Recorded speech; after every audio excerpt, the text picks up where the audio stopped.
没关系，你先给。我们活动全部停掉啊，我们这全部消毒好了。哪时候进行消毒？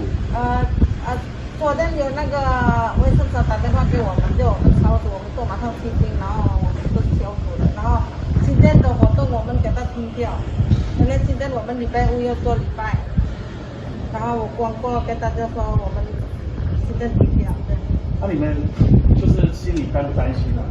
我们也很担心了，因为他们有亲戚里面礼拜，我们要照顾大家，所以我们要停掉。你们礼拜的时候通常一次都多少人在一起？因为那时候他是一个人礼拜，我有联络他，他说带一个人过来礼拜这样。哦，就是他当事人自己一个过来就对了。对。大概哪一天呢？19号。19号那一天呢？平常你们活动的话，一次最多都大概多少人？如果差不多50个人。